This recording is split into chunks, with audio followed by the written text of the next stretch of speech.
Hi, I'm Mary. And I'm Katie, and this is The Housewife Did It. Pop Culture Edition. Okay, so it's November. It's Hmm. Christmas time now. Yes. Halloween over. Yeah. I'm not one of those people who's like, don't skip Thanksgiving. Like, I truly don't care about Thanksgiving in any capacity. I don't like Thanksgiving food. I don't understand the notion of celebrating the holiday. Yeah. I love Thanksgiving food, and I love the Macy's Thanksgiving Day Parade. But I love it as a prequel to Christmas. Yeah. I was telling someone at work the other day, I was like, my family like is like really not from here. Like not just like, oh, we're all like a melting pot. Like they really like pretty recently came here, just a few generations back. Yeah. And so I was like, I don't think that they started celebrating Thanksgiving like until they came here. And so we always eat like ravioli and stuff like Yeah. and I was like it's never really been like I was like I don't think we celebrate Thanksgiving because like we just feel the pride of Thanksgiving. Like I think we just do it because we are supposed to. Because we like to hang out with each other. Yeah, we're just vibing. We're just eating ravioli. Yeah. But this Halloween, I did notice what seemed to be a major trend. And I mean, people have done this before, but like, man, it kind Mhm. of took over this year. Mhm. This trend of dressing as celebrities, but like in their street fashion. So not like Mhm. their most iconic outfits, just like moments caught by paparazzi, which Mhm. was cute. So I saw Colleen and Matt from Love is Blind dressed as like two different renditions of David and Victoria Beckham. So many people, including toddlers, dressed as various versions of Taylor Swift and Mhm. Travis Kelce, which I guess we saw coming. Mhm. A few iconic Haley and Justin Biebers with their totally mismatched heels and then sweatpants vibes. Mhm. And then I saw Courtney and Travis Barker from when she held up the sign at his concert that she was pregnant, which is funny because she was costuming Yeah. from another look when she did that. So, Yeah. I like the ones that were like very specific references to celebrities. mm-hmm. So some of my favorites were Madison LaCroix from Southern Charm and her husband were Nick Lachey and Jessica Simpson from their reality show, Mm-hmm. specifically the episode where they're arguing over Jessica Simpson not knowing what tuna is. Yes. Like I thought because like that I remember watching that show, but we were little, obviously, and I thought when I slid through the carousel that they were just more pictures of Madison and her husband. Mm. Like that's how spot on it was. Um, I saw a lot of Steve Harvey's yelling "sit on it." Mm-hmm. Um, a Taylor Swift and Jack Antonoff riding getaway car. Renee Rapp and Lola Tung dressed up as Justin Bieber and the girl he would pull on stage back in the day. For Like, the one less lonely girl. really the one most lonely girl, yeah. Yeah. Um, Katy Perry. I saw someone dressed as Katy Perry trying to put her hamburger dress back on in the bathroom specifically. Um, and quite possibly my favorite one, Taylor from Love is Blind's parents dressed up as Taylor and JP. Wow. I would kill my Hmm. parents, but cute. Yeah. She commented, she said, haha, I love it. But I just love how like specific they were. So the mom was wearing Taylor's like actual like reunion dress, I Okay. believe. And dad was wearing obviously American flag stuff. Yeah. I also, this one's less fun, but I thought it was hilarious. I did see one the other day. Someone dressed as Tucker Carlson and the Green M&M from when Mm-hmm. he was like I did see the that. woke M&Ms are back. Mm-hmm. It was cute. I Mm-hmm. mean, cute. Tucker Carlson's not cute, but it was a cute idea. Yeah. Okay, on to catching up on the news stuff. Mm-hmm. Record labels are starting to enforce rules that would prevent artists from re-recording, and like their policies are obviously different, but anywhere from 10 to 13 years after 10 to the 13 or 10 to 10, 30? 10 to 30. I am Taylor Swift. 10 to 13. 10 to 30 years from, I guess, when like the original was recorded, and this is all due to the success of Taylor's versions. I hate that. Yeah. Like, I get it. I And like, I guess, mean, like, yeah. I think the thing is, if you are a recording artist and you see in your contract that it suddenly says you will not own the rights to your music For 30 you years. cannot re-record it for 30 years, like, do not sign that contract. So if, as long as they're being upfront about it, like, whatever. But like, it just kind of reinforces, I think, what Taylor Swift has been saying about the music industry, that like it isn't about like the respect for these artists and their craft. Yeah. Yeah, I also think like for the most part, like no one is re-recording after like 2 years. Like, Yeah. like I feel like they're gonna, I don't know, whatever. Also, it's been confirmed that oh my god, I can't talk. Matthews Perry. Matthew Perry is dead. Um, it's been confirmed that Matthew Perry's death was not overdose related, so they have released the toxicology reports. It was weird because like when I was reading it, it was like no meth or fentanyl, and I was like, Anything else? yeah, what? But I'm guessing like they feel confident that those would be the things he would have overdosed on. I don't really I know. think that those were the things that he was like struggling with. Right, yeah, I mean, you could overdose from other things. I'm guessing that anything they found in his system was maybe like prescriptions, or like they're not going to say like there was nothing because he could have been drinking, or I think that like when somebody who does have a history of substance abuse dies like that in like a very like odd, like unexpected, like not super clear way, people think of like Corey Monteith and like, oh, like they must have like relapsed. And so like I think people are just trying to like kind of like clear his name in a way and be like, no, it's not, like it wasn't that, like it wasn't his fault, like it wasn't like he was like doing drugs again, he just, something happened. Yeah.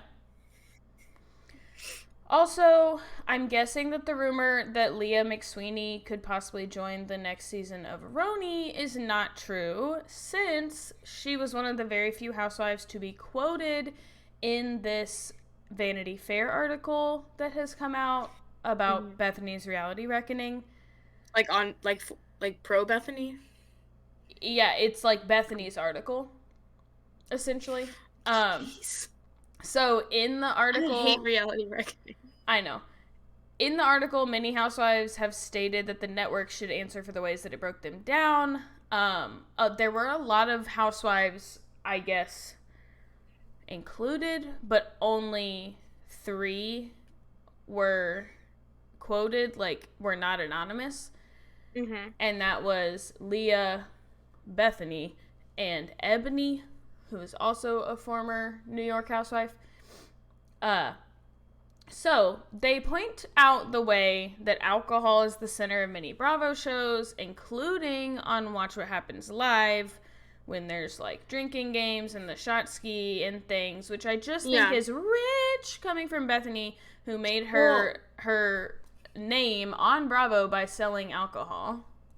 I also, like, I think that that's fair to say that that's, like, a big part of the shows, but as someone who's, a lot like, of people have gotten sober. all of them, right, like, they're never, like, like, you don't have to drink if you don't want to. Like, if that was the case, they wouldn't keep sober people on the show. They wouldn't, like, follow their sober journey on the show. Yeah. Like, you don't have to drink if you don't want to. I also think it ignores that alcohol is, like,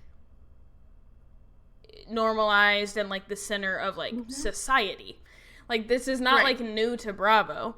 We just think that alcohol is, like, how you have fun. It's like how, so it's Mm-hmm. like, I don't think that's like crazy. I don't think Yeah. it's just Bravo who, like, people who are getting share houses in the Hamptons are drinking. Like, it's not Yeah. just on Summer House. That's what they're doing. Right. I also think that, like, and I'm not one of those people who's like, you know what you signed up for, because I do think there are things that come with reality TV that are difficult. But on the other hand, like, yeah, if something crazy happens after y'all have been out drinking, they're of course they're going to ask you about it. Yeah. Of course they're going to amp it up for the drama. Like, that's how reality TV works. And so, like, if you don't want to be a part of that, like, don't. Like, but probably half the reason y'all got a show in the first place is because your friends are sloppy drinkers and it's funny. Yeah. Cast members made other accusations that kind of make this alcohol use worse. So they said that producers would hold up their phone screens with words in a really large font to redirect conversations. Ebony specifically said that once she was having a conversation and they held up bring up Sonia's drinking and she ignored that. Leah and Ebony both said that the show made no effort to curb Sonia's drinking. And, like, I don't know if you watched this part of Roni, but, like, with the Sonia's drinking stuff was also, like, pill use being brought up. So the show made no effort to, like, seek help for Sonia or, like, get her on a sober track or anything like that, only to have it brought up and have those discussions. Which, yeah, that's shitty, right? Yeah. Like, that sucks to know that, like, these people are essentially being told, like, don't keep that a secret, like, we want to hear about it, and then also, like, not providing Sonia or anyone with, like, any resources. Yeah. But I also think, like, in the same way that you can't, like, make someone, like, they aren't making people drink on the show, like, you also can't, like, make someone get sober. Right. And I think that, like, there are obviously, like, things you can, like, do to try to help them onto that path. But I think, like, truthfully, like, they don't know what went on with Sonia and the producers in private. Like, maybe people did have conversations with her, but even if they didn't, like, it's not necessarily their job to help her become sober. Maybe they could have avoided making it like a centerpiece if they knew she was having trouble. Yeah. But I think that, like, when have they never stepped in to try to stop James from drinking. Right, and I And he think, was like, like being like he was like physically assaulting people when he was drinking. yeah, and I think there's, like, twofold, right? Like, if you don't want it to be overly produced, then people who don't have cameras around them, they don't have someone sitting there telling them, like, you have to get sober. They have to make that decision on their own. So, like, you Right. can't, like, produce sobriety either. Right. But I do agree that, like, they shouldn't be forcing them to bring up sensitive stuff. Like, the thing is, yeah. It'll right itself. Like, James's use of alcohol is going to come up whether you tell them to bring it up or not, because we're going to see him drunk. Right. And if we're expecting producers to jump in and be advocates for people to become sober, I think that season 10 of Vanderpump Rules would have turned out a lot differently, because James had previously, like, identified as an alcoholic and like gone on this sober journey, and on this last season he was drinking again. Yeah. And there were no efforts to stop him either, even though, like, he has admitted to having a drinking problem. And it's, like, so, on like, the one hand, like, that's real life. Like, people Yeah. change their mind and say, I can manage right. alcohol in small doses, or, Yeah. I did not plan to talk about this, but then I've seen it posted a lot, so then I'm like, maybe it's a bigger deal than I thought. I didn't think it was that big a deal because I didn't think it was shocking. But Ebony alleged a lot of microaggressions from Ramona, singer. And then some producers, I think there's still allegations by Ebony, but, like, that Ramona had said some things about black producers and at one point said the N-word not to describe the producer, but to the black producer to describe something else. And yeah, I don't understand. So none of that surprises me. Yeah, so I was reading the Vanity Fair article and I was like skimming past the Ramona. I was like, yeah, Ramona's racist. Like, we know that. Like, yeah. That's fine. But now everyone is kind of saying like Ramona's canceled. Like, Ramona obviously denies these things. Were we backing Ramona? I don't know. Prior to that? Well, the other thing is I didn't think anybody was a fan of her. But they do have the new Ultimate Girl strip coming out or has already started or whatever of the legacy New York girls. And so Ramona is on that. Yeah. So I don't know. And we've said, like, Bravo, you got to keep the same energy you had when you fired Kristen and Stassi. Yeah. You have to keep that energy. And technically those were, I mean, yes, they, like, admitted to it, but it's, like, those were also allegations. Like, it's not, like, just stuff that you catch on camera. Like, right. If multiple people are saying that Ramona said these things, and I think Ramona's lawyer even said, like, she may have said that word, but she wasn't calling someone that word. And it's like, it doesn't matter. Yikes. Yeah. Like, y'all, they didn't keep that energy with Catherine Calhoun Dennis. And now she's hidden running traffic controllers. I need y'all to make up for it. Yeah. Also, Real Housewife of Orange County, Shannon has been sentenced to 3 years probation and community service after her DUI charge following that hit and run that we talked about. Not the one that Catherine did. No, but no. I'm guessing different hit and run. I'm guessing we'll get to update you on the Catherine Calhoun Dennis one soon. Last week, it was like all the tidbits were about Kyle's, and now all the tidbits are about hit and runs. Yeah. And Bravo. Yeah. Yeah. After we just were like, it's not Bravo's fault, everything's about alcohol, and then we're like, hit and run. I think, like, like, you know that, like, scene in Phineas and Ferb where he's like, if I had a nickel for every time, I would have 2 nickels, which isn't a lot, but it's weird that it's happened twice. Like, if like, it's strange that 2 Bravo celebrities now have had hit and runs pretty close together. Yeah, I was gonna say, I don't think they're the only 2. Well, but, like, recently. Yeah. That's wild. The Roni reunion has wrapped. I read something that explained it quite well, that it seemed that Uba was misled on what happens on these reunions or how to act at a reunion.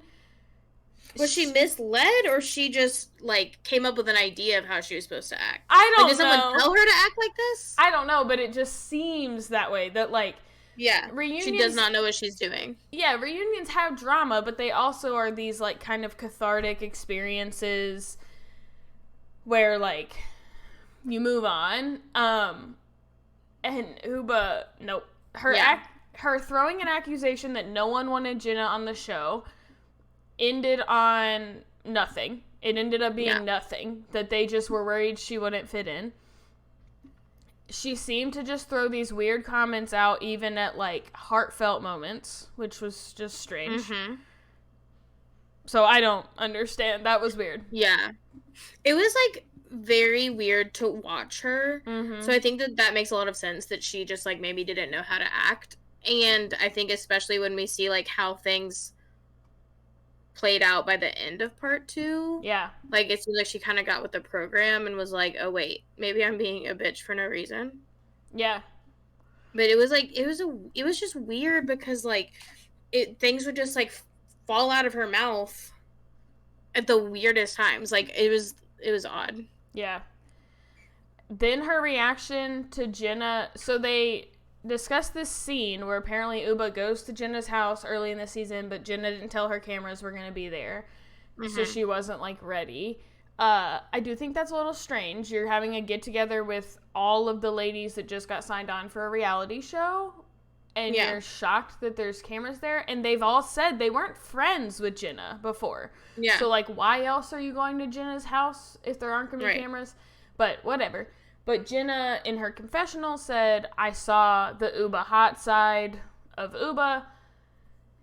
Uba was incredibly offended by this, and everyone was kind of confused about, like, why. And Yeah. she finally explained that it wasn't offensive that she was called Uba hot. It was offensive that it was insinuated that she had another side to her, and that, like, that made it seem like she was, like, two-faced, which did seem to me to highlight, like, a language barrier. Yeah. A bit of, like, not understanding, like, the colloquialisms, just, like, Yeah. I don't think Jenna meant that she was two-faced. Right. I think she just meant, like, Uba's sweet, but she also calls herself Uba hot, Yeah. and I saw the Uba hot part. Like, yeah. And, like, everyone's multifaceted. You're gonna have different feelings and different situations. yeah, and, like, dude, Jenna's branding. Yeah. Like, let her. Like, that's, like, your whole business name. Yeah. Yeah. Right? Yeah. Happy BravoCon to everyone who celebrates. They have released I won't even call it a trailer, I guess, but like a teaser for Vanderpump Rules season 11. I won't say anything like is for sure because they could be clipping things together differently, but it at least looks like Tom and Ariana will be filming some scenes together. With James drawing separation lines in the sand. Yeah, a lot of things you could say about James Kennedy, but you cannot say he is not fucking funny. He hilarious. One clip shows Ariana accusing Tom of trying to kill her dog, and then she tells him that her lawyer will be dealing with him, so that'll be fun. Yeah, I'm trying to figure out if there's something, if this is related to Charlotte. Yeah. Or there was a rumor at one point that, like, in season 10, when Raquel was telling James about Graham getting hurt at daycare, there was a rumor that Graham was not at daycare and that he got hurt playing with Ariana's pit bull. Oh, yeah. And so I don't know if maybe, like, something about, like... Oh, like, you're trying to get my dog, like put down? Like, euthanized? Like, well, that Tom... No, not that, but, like, that Tom was taking the pit bull to Raquel's with Graham without Ariana's knowledge. And so, like, that something maybe happened then, or that just being around Graham, because she says Graham is, like, a biter and stuff. Yeah. Maybe Graham getting hurt was, like, a more serious ordeal. And there was, like, some... I don't know if, like maybe they got in a fight or something, and that's what she's talking about? I don't know. I also want to know more about the scene where Katie is telling someone that if they continue to be friends with Tom, they will lose Ariana, because I hope it is Sheena. It sounded like she said Sheena, but again, that could be sound bites, but I swear she said Sheena, you will lose Ariana. Yeah, and, like, Katie and Sheena have been, like, friends more recently. Yeah. But, like, from what we saw at the beginning of filming, like, somebody does need to sit down and tell Sheena that. Yeah. Because, like, and she's been like this since the beginning, but, like, she is continuing to not be a girl's girl. And, like, that's your only option at this point. Like, you have to be a girl's girl. I do feel like if it's about the, like, picture that Lala and Sheena took with him, like, I don't think Ariana was mad about that. No, I don't think so either. Like, I think I remember her saying, like, we're on a show, like, they're allowed to take pictures with fans, like, and not, like, kick him out of the picture, you know? So I do want to know, like, did something else happen? Like, or was Katie still just being salty at that point? Like, I do, like, like, what else was... I have seen rumors of Sheena hanging out with Tom other than that specific instance from the beginning of filming. So, I think that she has been trying to balance both somehow, or at least was shady. I know. So, on Southern Charm, This is kind of a recap from last week's Southern Charm because I haven't finished this week's. But what happened last week was bonkers and we didn't mention it. So here we go. Okay. Um, Unfortunately, we had to see Olivia deal with the death of her brother. Okay. Um, the entire cast is rallying around her. Austin specifically, like if you remember earlier, like Austin's first season, he tells us about how his sister died when he was like 7, and so he like tells her like basically he's saying that they now have like a trauma bond because both of them have lost a sibling, and like she kind of thanks him for like understanding and being there for her and like offering her support in a way that like he's the only other person who understands it. um and then there's still drama though. Okay. Even though we're supposed to be like rallying around Olivia and being there for Olivia, there is still drama. So keep in mind that Olivia, right before her brother died, had just found out that her best friend made out with her ex, who she is not even on speaking terms with. Mm-hmm. So after her brother passes away, Vanita wants all of the girls to get together, lift Olivia up, but she's like not totally sure where Olivia and Taylor stand. So she calls Taylor to ask if they're on good enough terms to be together at the girls' night. And Taylor has the audacity to say basically that Olivia should only be surrounded by people who actually know her, implying that Vanita, Leva, and Madison don't deserve to be at the girls' night that they put together because they Okay. don't know Olivia well enough. Well, Taylor, then you should have done something. Right. Like, and Vanita's was basically like, what? First of all, like I do know Olivia. We have been friends with Olivia for a couple of years now. We met her the same way that you did. Yeah. Secondly, I did not try to fuck Olivia's ex-boyfriend. So, also, you have the right to tell me that I can't be there for her. Yeah. So that's like people, like the girls are pissed at Taylor for that. Then JT, who's like a new guy, he's awful. His one redeeming quality is that he's a type 1 diabetic. Is he the, like, pedophile-looking guy? He's the only new white guy. Okay. Then yes. So, yes. So he says that he has like a launch party coming up for his business, and he decides to switch it into a dinner for them to come together and support Olivia. And so they all get there, and Taylor still causes drama at this dinner for supporting Olivia.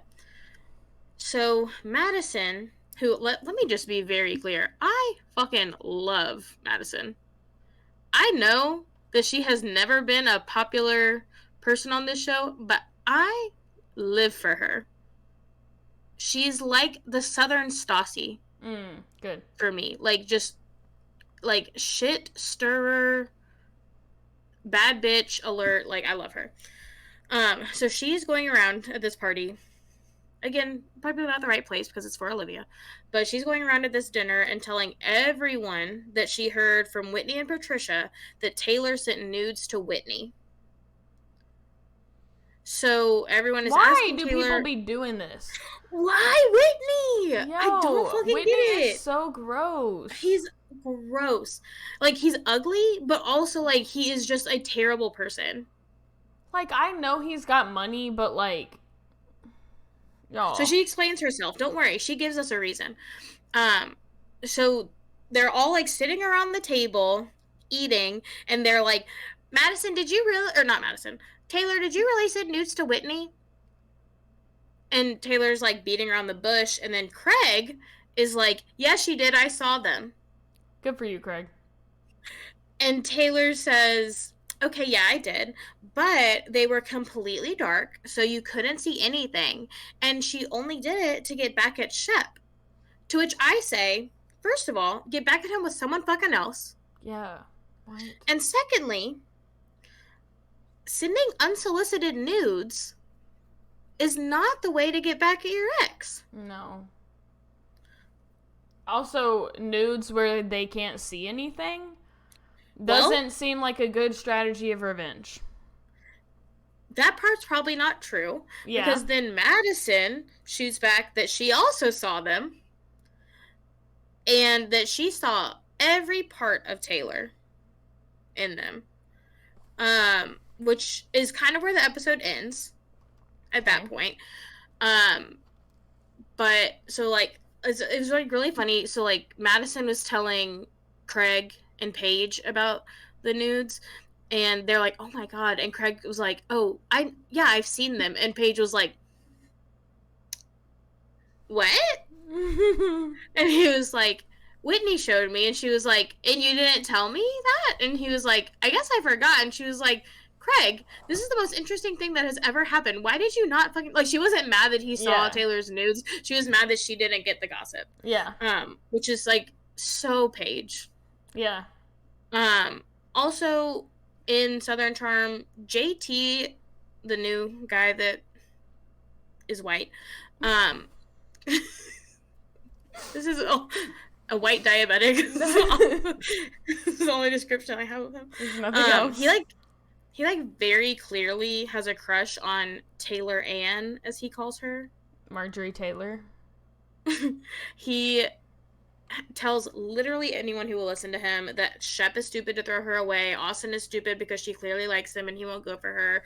And like after all this like Whitney bullshit, he's still like, I don't understand why everyone's coming for Taylor Ann. She's like the sweetest, most beautiful, most wonderful person in the whole fucking planet. And I'm like, dude, like you have to like simmer down. Like this is weird. Yeah. Your behavior right now. Because he's also the one who he like at the lunch early in the season, he's the one who's like, so Austin, didn't you fuck Taylor? And Shep was like, what? And then JT was like, I don't know why we're talking about this. Like, I don't know. It's not fair to like be ganging up on Taylor Ann. And I'm like, you brought it up. He's just hoping to get some nudes randomly. He's like, maybe if I defend her enough, she'll use me to get back at Shep next. Mm-hmm.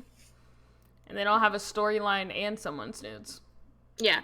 So far, his storyline has been FaceTiming his mom and her having to watch him announce his blood sugar. Nice. I was just thinking before we move on, have you seen people playing like Who's Who, but no physical descriptions? Yes. We would be so good at that. Yeah. I like, would you, do you know where your person was on January 6th? Yeah. Does this person's mom call them every day? Yeah. Yes. My favorite one is the one that they said, has your person ever been a barista?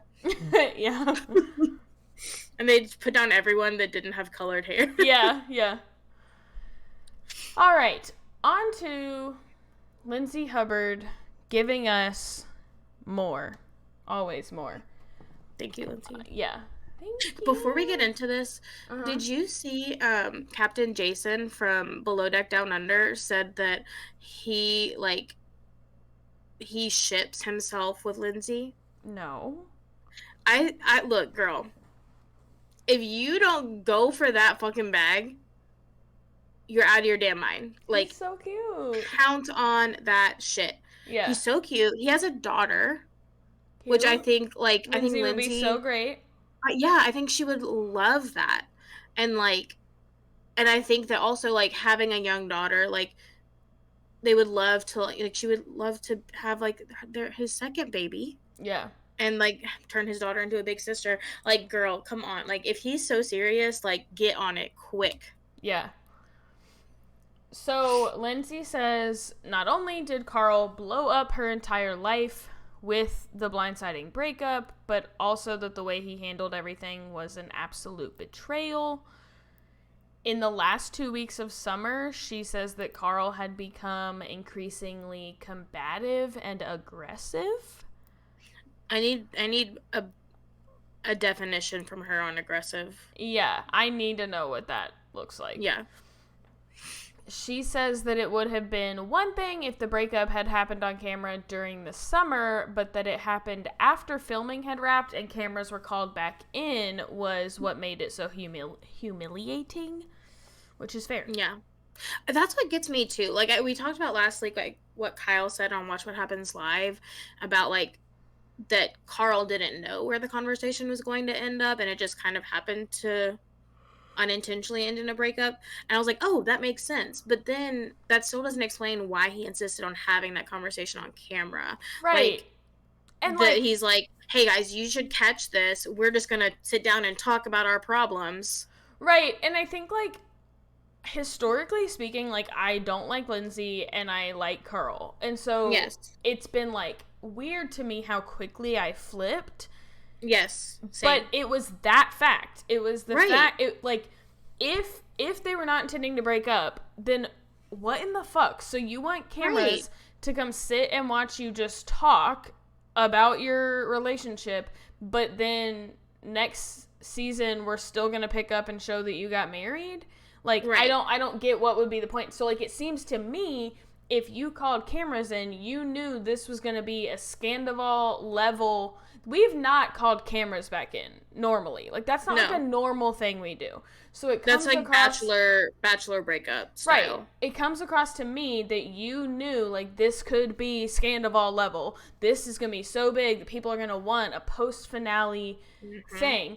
And like so I'm not buying that you were gonna do that but just talk. Cause I don't Right. wanna watch that. Bravo doesn't wanna come pay producers extra money to come refilm that. So it seems to me Exactly. that you would have had to have given them like why is this going to be good for you to pick cameras back up and come film? Like why is it worth their time? And then also why is it going to be worth viewers' time to watch extra TV Right. if you're just going to talk? And apparently Like, y'all been fighting the whole summer. So like why would yeah. that be interesting to me? I like the first time I can recall that happening in Bachelor Nation was with Ari and Becca. Yeah. And I remember like he tried to like save himself with it, and he said that like he did it because he knew it would make Becca like people would sympathize with her and she could become like the bachelorette or something. And like I think that if you're going to be calling cameras in for something, like you have to want something to come out of it. Like even if and I can't imagine that if the conversation didn't end in a breakup, like what would have come out of it? You Mm-hmm. know? Like Right. it wouldn't have been interesting for the show, wouldn't have done anything for you or Lindsay. Like so yeah, I don't buy that he just called them in and then thought he was gonna have a normal conversation with her about their problems. Right. She says that Kyle has always had it out for her and that he seems to think she's some sort of master manipulator. In True. fact, Captain Lee had similar things to say on his podcast about Kyle. And Captain Lee was actually supposed to officiate Carl and Lindsay's wedding. So I think this is like an opinion that I would love to hear. But also, interestingly, I'm going to read what he kind of said about Kyle. But interestingly, like he seems to feel that the public opinion is swayed and that like Carl is not like a bad guy here. Well, That Captain like Lee, like his allegiance is to Carl. Like well, that's why he would have been officiating their wedding, I think. yes, but it seems weird to me that your allegiance would be to Carl and yet you're going to say what he says about Kyle. Um like typically people that agree with Carl I think are agreeing with Kyle that it's Lindsay, but it sounds like Captain Lee is like no one here is a winner, like everyone lost when they broke up. um, Captain Lee said, quote, Kyle comes out and says he could see the cracks in the relationship. Wake up, you were part of the cracks. You're supposed to be Carl's best friend, and what, and all you do every waking moment that you're talking to Carl is bad mouthing Lindsay. Is that what friends do? And so I think like that's so weird to me that like you Mm-hmm. that's like saying like stop bad mouthing Lindsay. Like so I think Captain Lee was just a Rad House supporter, Mm-hmm. which is like great, fine.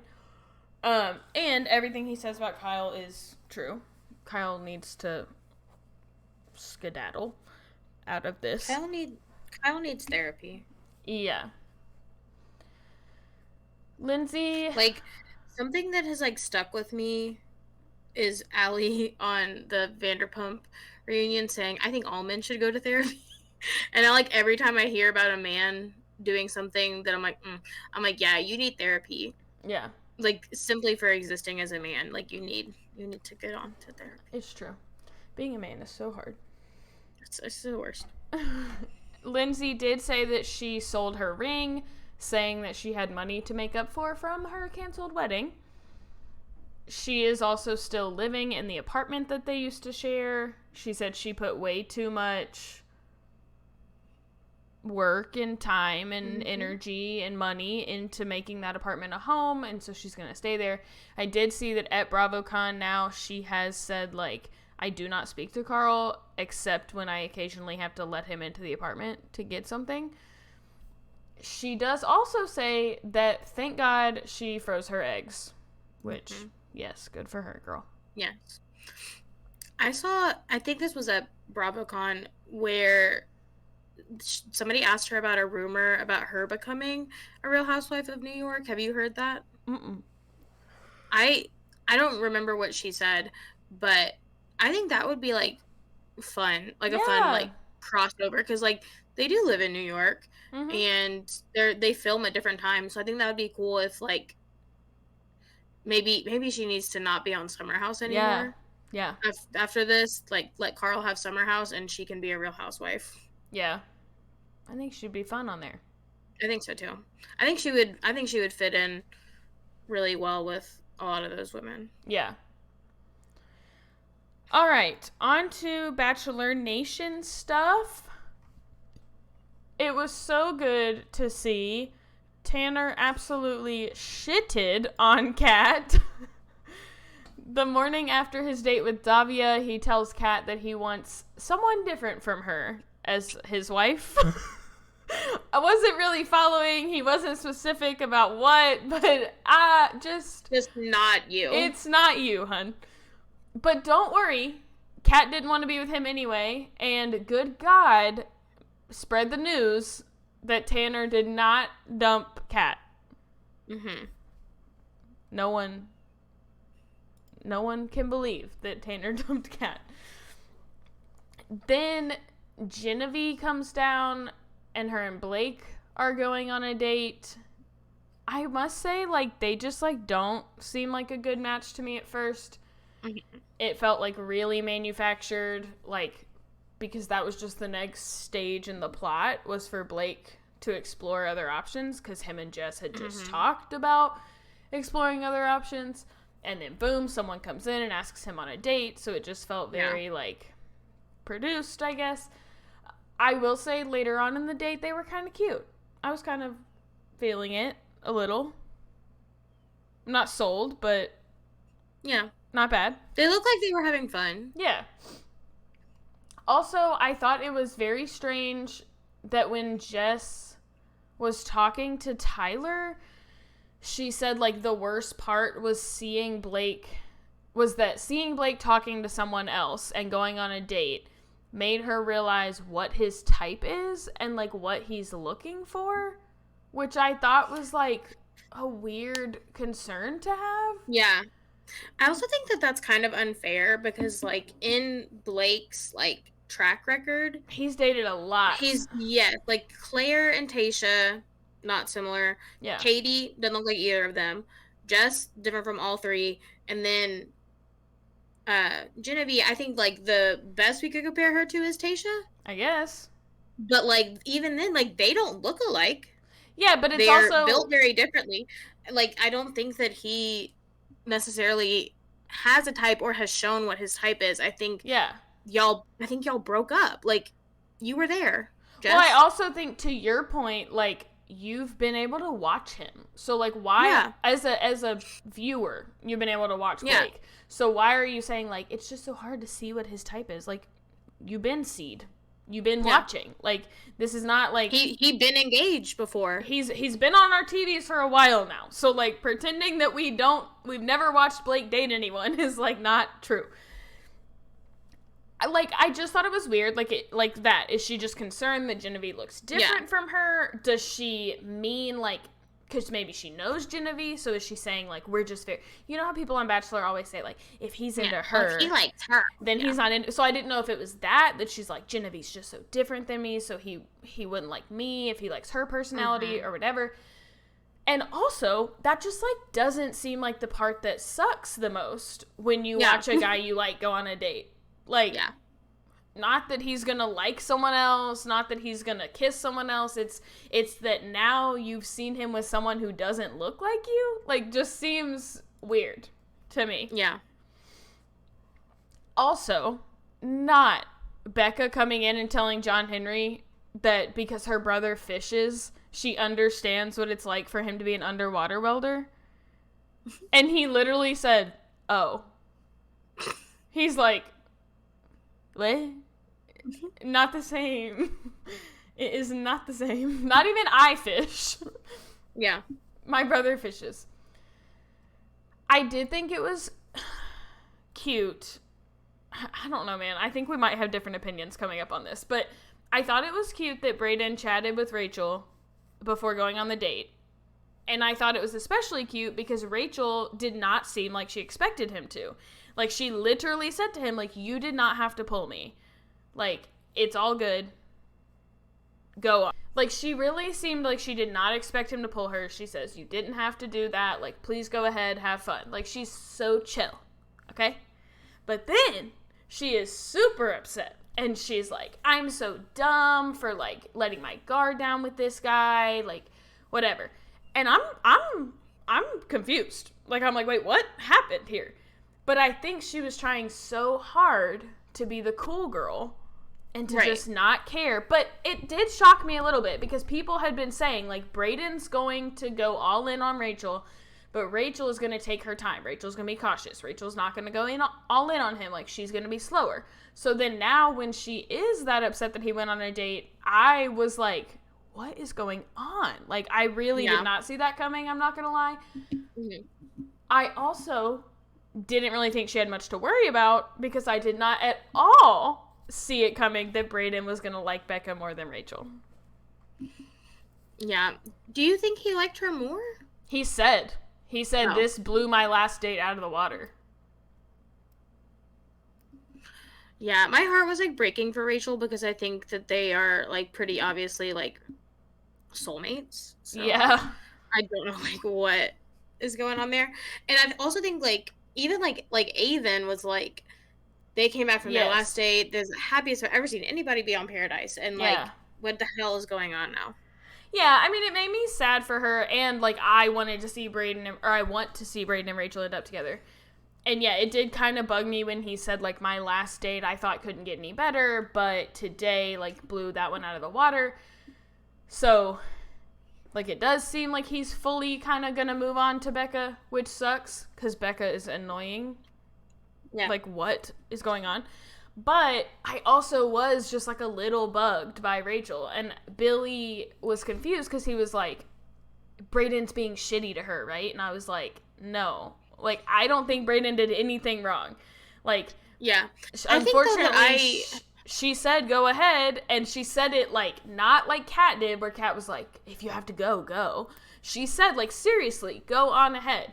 And then now she's like, I shouldn't have trusted him. And I just thought that was annoying. Yeah. I think that I, like, understand, though, like, wanting to be, like, chill in front of him. Yeah.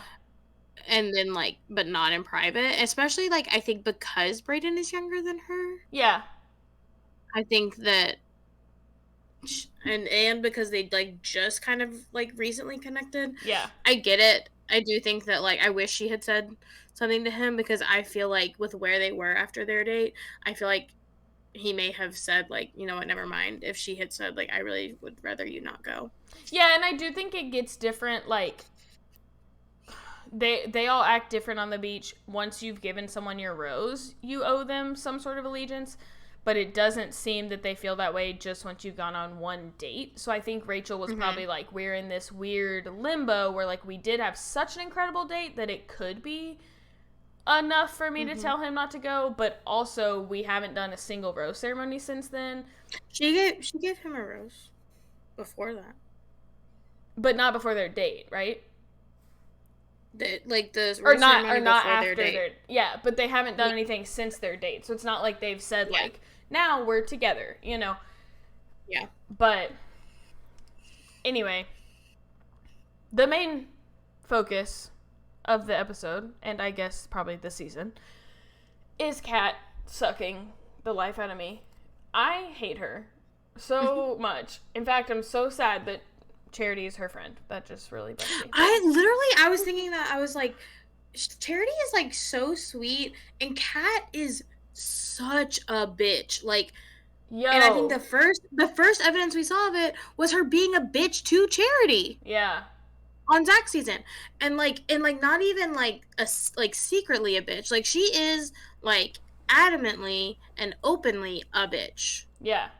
I don't understand that friendship. I really don't get it. So somehow Kat is mad at Olivia for making out with John Henry in front of her after Kat basically followed Olivia and John Henry over to where they were, and after Olivia is the one who has been with John Henry for Yeah. at least a couple episodes. Yeah. I like honestly don't see Kat and John Henry having any kind of like connection. Yeah. Like meaningful connection. But I also feel like John Henry maybe isn't, I know he says he's really into Olivia, but I wonder if maybe he isn't super into Olivia, and I feel like he's just kind of floating around and accepting whatever attention he's getting.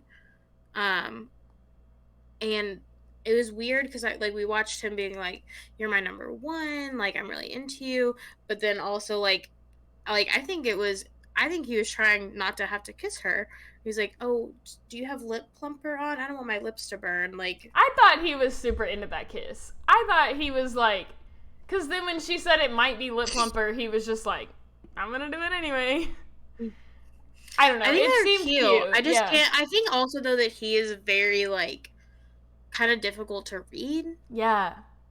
Like, And like I we hear what don't he's saying, but his face is just kind of like blank. And we I'm like, I don't don't know what yeah we don't see a whole lot of like talking between him and Olivia, so we don't Yeah. really know like what they talk about. But when we saw him Yeah. talking to Kat and he's like, I want my kid to race motocross, and I'm like, they're highlighting how much him and Kat don't have in common, but like, do him and Olivia talk about motocross? Right. Like, Right. what? I'm Well, confused. Olivia said that Kat is soft. Yeah, so I guess Olivia is ready to go fishing I guess and race she's motocross. she's a tom girl, Yeah, tomboy, whatever. whatever that word is. I'm not one, obviously. Also, I thought this was sketchy. Kylie is the one who encouraged Kat to pursue John Henry, and yet she's also the one that Olivia has been confiding in the most about it. And I think that's shady, girl. Yeah. Olivia called Kylie out on Twitter Ooh. for sabotaging both her connection with Will and with John Henry. Nice. And then in the thread, she said that after she tweeted that Kylie had begun attempting to call her. Okay. So then Kylie responded, and she said that she doesn't owe Olivia anything because they aren't friends, and that she wasn't calling Olivia to explain herself, but was calling to tell Olivia to keep her name out of her mouth. Yeah. So they're like going back and forth, and then Avon comes in. Uh-oh. And says that Olivia should never have been given the chance to become relevant after being eliminated on night 1. Okay. And she says that she can call a spade regardless of when she went home, and that going home, the narrative that she went home on night 1 is like tired, it's overused. It so is. Then they go back and forth for a while. And my main takeaway from this is, does this mean that Avon and Kylie are still together? And that's why he's jumping in to defend her? Or does he just also really hate Olivia? Yeah. I don't know. Like, I was like, oh, like, my first thought was not like, oh, everyone is yelling at Olivia, but I was like, oh, does this mean they're a couple? Yeah. So it was very entertaining. Yeah, I love when it makes its way to Twitter or wherever. Especially when we're not done with the season yet. I love to speculate.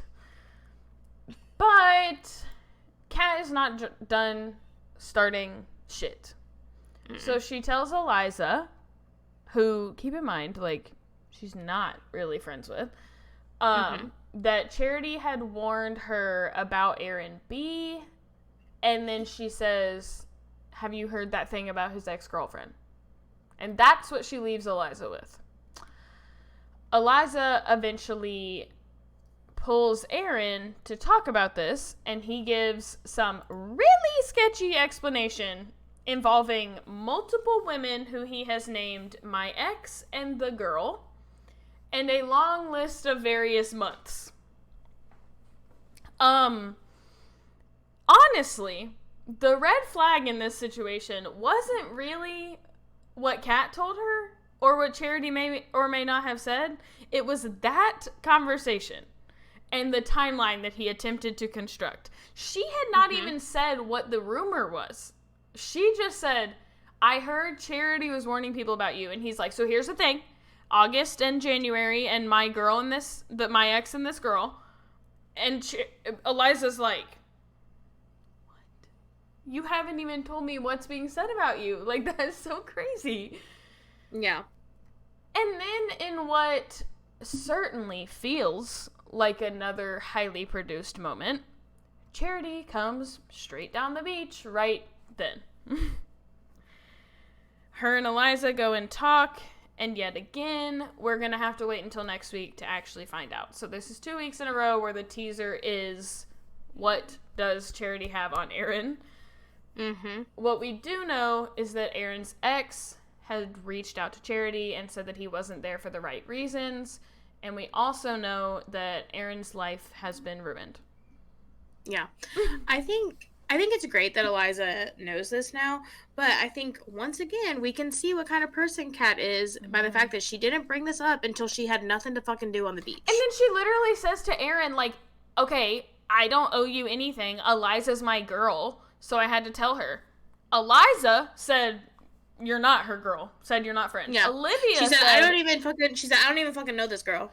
And she's telling me shit. I don't know who to believe. Eliza literally said, I would trust Charity, who I have never met a day in my life, more than I would trust Kat. She said, Kat telling me doesn't mean shit, but if Charity actually said it, that means something to me. So, which is, again, evidence that they should not be best friends. Right, also true.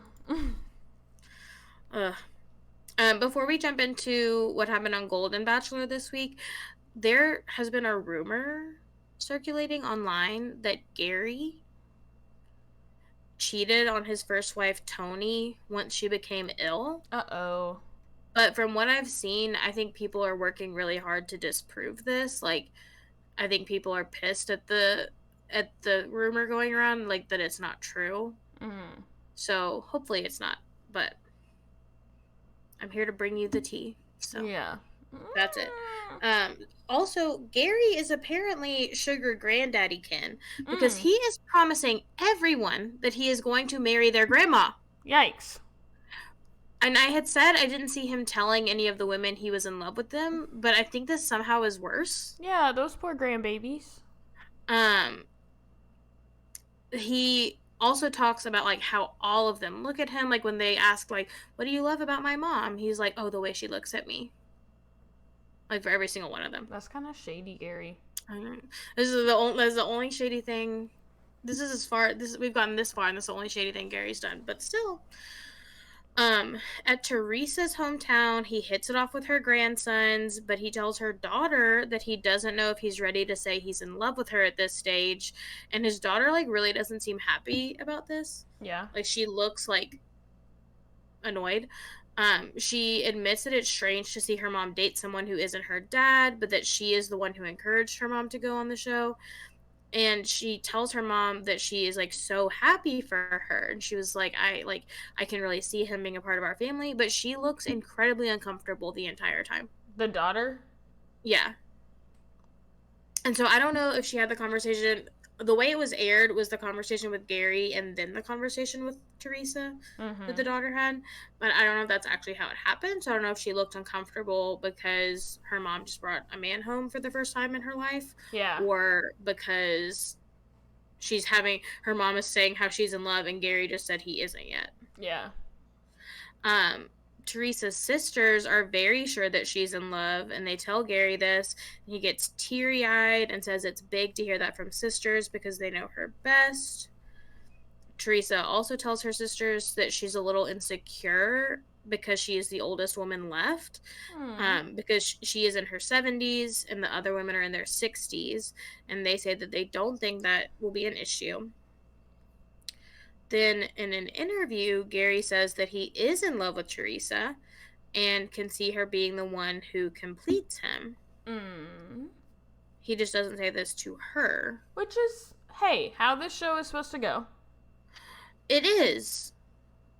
And then he doesn't follow through with that. Okay. With everyone else. So then Faith brings Gerry to meet her horses. Okay. And she is concerned about their lifestyles being different because she's like, he's like a country city boy. I was like, I don't know what that means. Awesome. But he does really great with the horseback riding. He tells her he's very comfortable and enjoying where they are. And then he tells her that he doesn't want to be without her, which kind of develops into like a really good conversation because they are pointing out they both have children that they want to stay close to, but they don't live in the same place. And I think that that's something that Gerry will have to consider more than leads have in the past. Right. That these women will not want to move away from their children and their grandchildren and the lives that they have built with them, but he won't either. Right. And I think that'll be like a really difficult thing to overcome. So then when they go to meet her family, he tells Faith's sons that he is in love with her. Okay. And tells her older sister how strong their connection is. Then he tells her grandson that he might marry her and asks if he would be his best man. Gerry, chill. This is where, this actually is going to get worse. When Gerry gets ready to leave for his final hometown, he's like, y'all take good care of her while I'm gone. Like, we're going to meet back in LA, whatever. Faith's sister says he should cancel that last hometown because it's obvious that he is going to pick Faith. And they all agree that they can see it, that like this, they're like, she is clearly like your person. And Faith says, did she just say that out loud? And he says, will you say it out loud? Okay. And then he says, I love you. In front of her family? Yes. And she says, I love you too. And they kiss. That's weird, dude. Yes. Gerry, you gotta chill. I was like, I am baffled. I was like, I'm certain this man is not gonna be throwing out L words everywhere. And now he's doing it in front of the children. Yeah. Yo. The itty bitties. His last hometown is Leslie in Minneapolis. Nice. He has great conversations with her family. He tells her grandkids that he thinks he loves her. You think? And then he tells Leslie that he does love her. I don't think any of the conversations at Leslie's were like super like telling, other than like they spent a lot of time with with her grandkids because they were hilarious, and they were like, what are your intentions with Grandma? Like, do you love Grandma? Will you marry Grandma? And he's like, I don't know. Then in his interview after all three hometowns, he says that he is feeling very strongly for all three women and doesn't know what to do. At the rose ceremony, for some reason, they whip out like a Beauty and the Beast golden rose in a jar to really amp up the pressure. Why? I don't know, because it hasn't been there all fucking season. Well, and like, just one? Well, I was like, is he only giving out one rose? And then that's not the rose he's giving out. It's like, just sitting there. Oh, okay. I just don't like, but they like panned over it to like really dramatically and like zoomed in on it. I was like, why are we looking at this? Okay. Then during the rose ceremony, he gives out a rose, I think to Faith. I can't remember. He gives out a rose, and then he gets to the final rose of the evening, and he gets very emotional. He says he needs a minute. He says he feels like he's going to throw up. Mm. Um, and that is where they cut the episode. So now we have to wait until next week to see who goes home.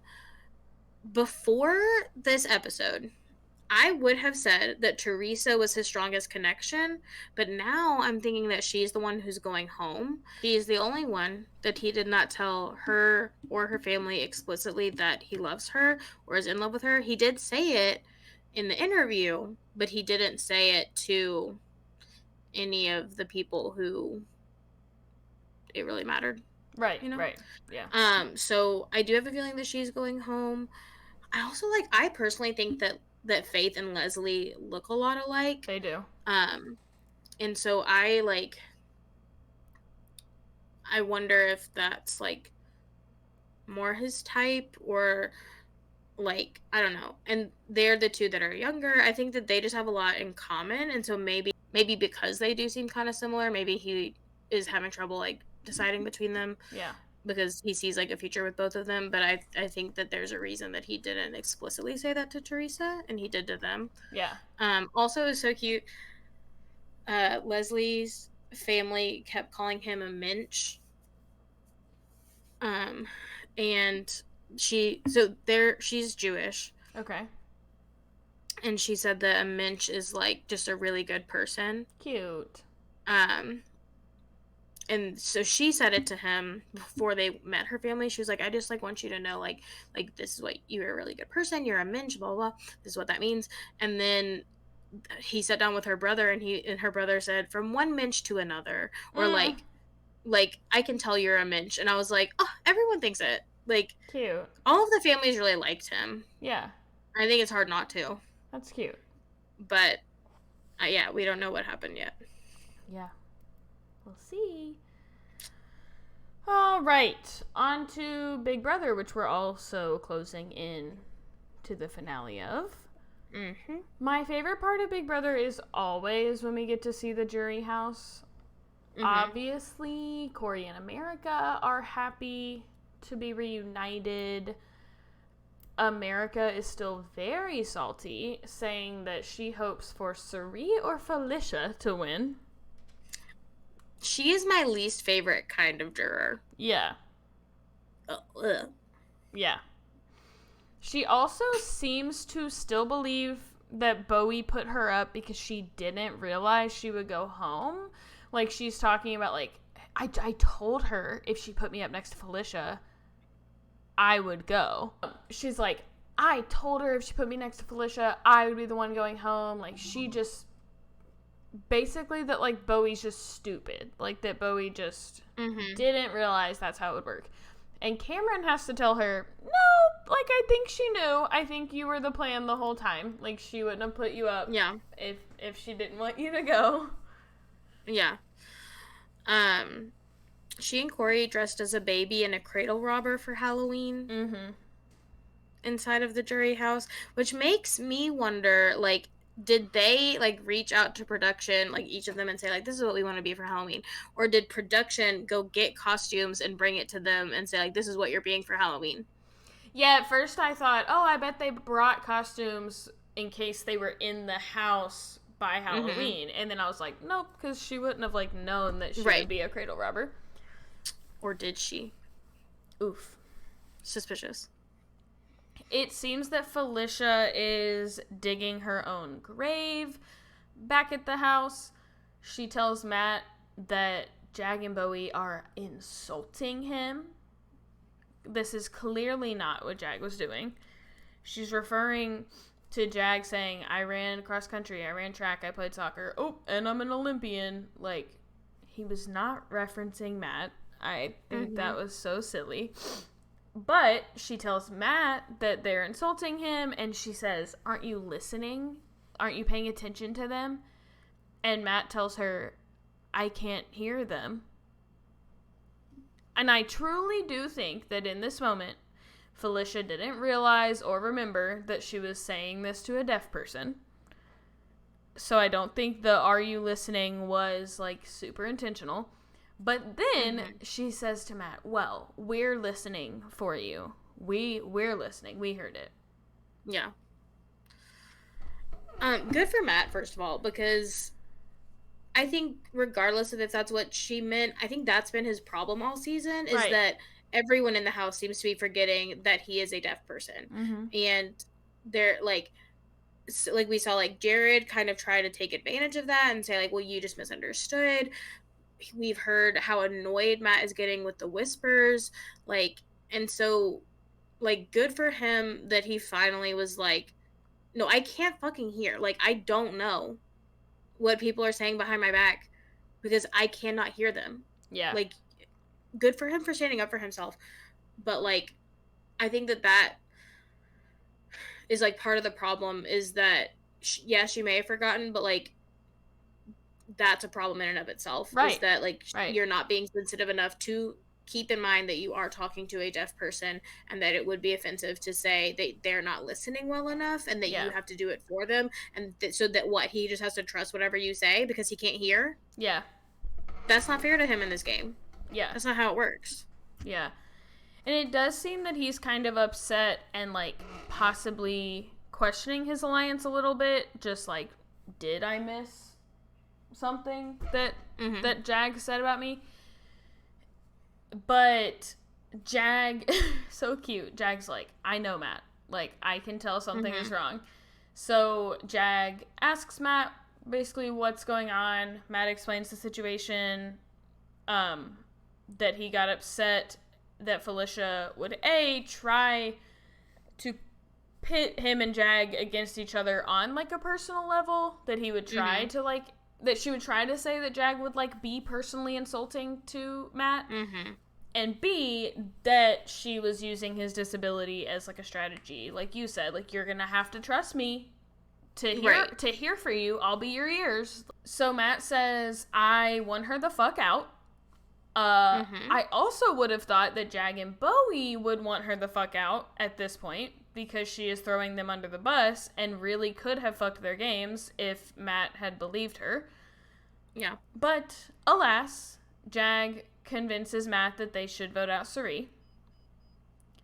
For a second there, when Jag voted for Suri, I thought maybe Matt is gonna make them do a tie vote so that he can single-handedly send Felicia home like he had said.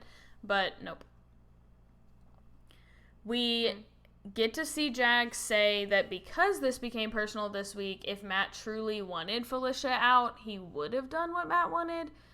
I think this is a very nice and like perfectly fine boundary to have in this house. Like, if Matt wants him out or wants her out because of like this microaggression or like the personal thing, like, I will do that.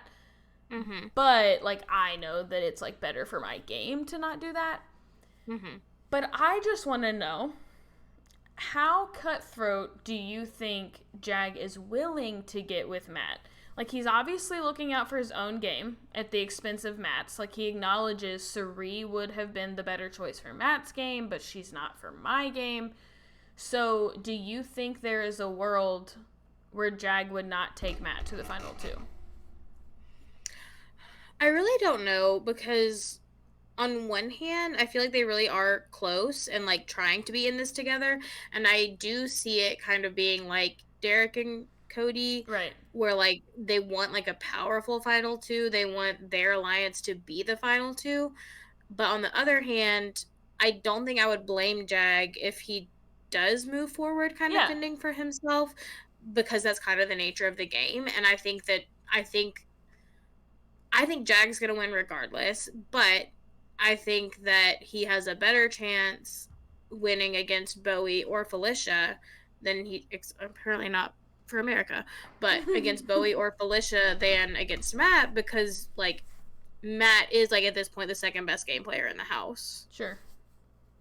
So like I don't know. I think that I can see it being like Derek and Cody where they just want their alliance to be the final two, but I could also see it being like This is going to at least increase my chances. like right. Like I want to go up against someone who has like not done well this season. Right. because I know that I'll win against them for sure. Yeah. So they go into the HOH, and as soon as they showed that it was a booth competition, I said, Bowie's gonna win this in a tiebreaker. And sure enough, this woman, like, can't do any other fucking shit in this house. No. So Bowie has nominated Felicia and Matt.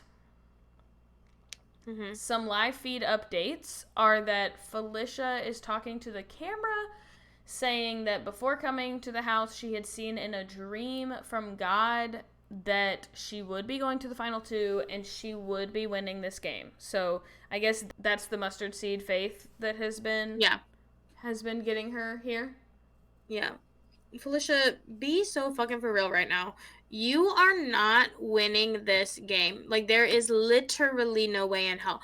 And like I was telling my husband, like, I think it's one thing if this game, like, it's just who gets to the end the fastest and she like suddenly is like going hard on the comps, but it's like you get voted for. Right.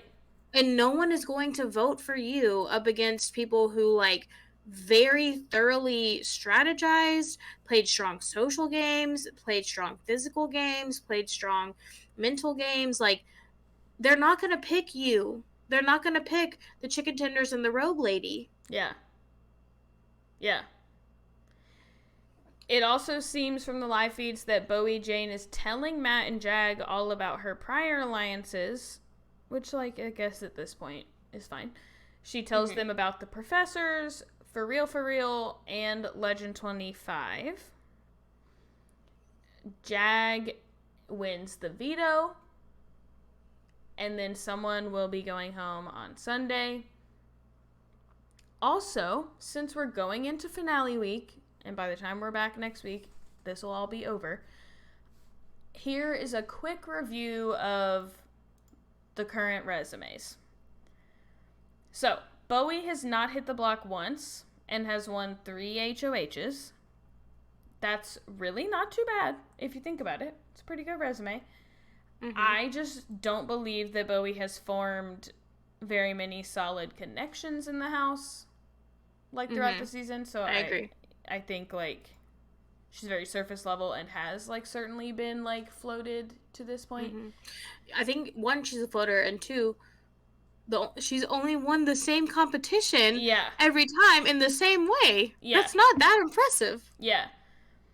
Felicia has won 1 HOH this season, and it was the HOH that got Heisem out. So I'd say, like, that would be a pretty good resume builder if it had not, if there were more, literally said full stop after that. Right.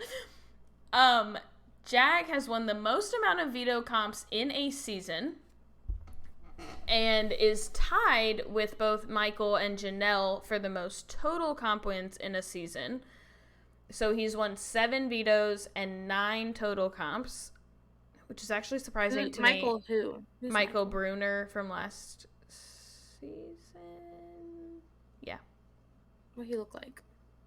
He was the skinny gay guy that they got out in the double eviction, and they got him out because he was the best player and they knew he would win.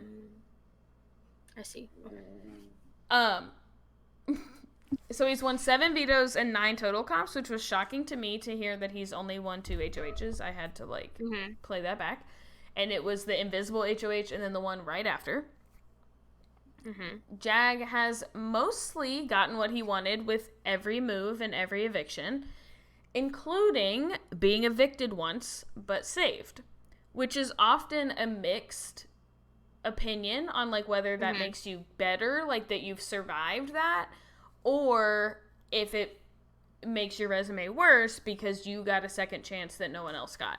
And I think it could hurt him in the end that, like, this wasn't like a comeback where he won a comp to come back. Like, he was just saved by Matt.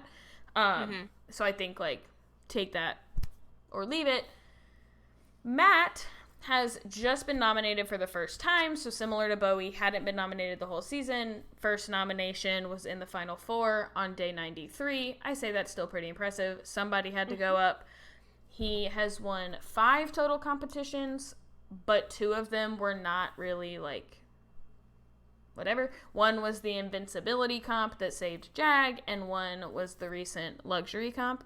So, still wins, but you know. So, we'll see how this shakes out. Yeah. I do like this season, though. Yeah, it's been good. Alright, anything else? I do not think so.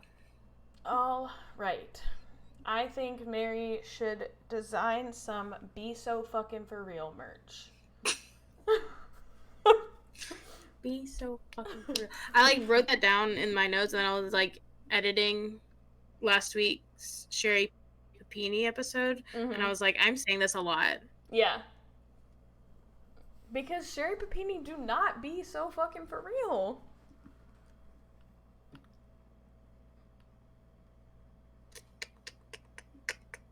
Okay. Alright, guys. Yeah. Bye. Bye. Next time on The Housewife Did It, Mary will tell Katie the story of serial killer George Russell Jr. and join us on YouTube only for a special bonus episode about an unsolved mystery. Woo. Follow us on all social media at Housewife Did It Pod, Housewife singular.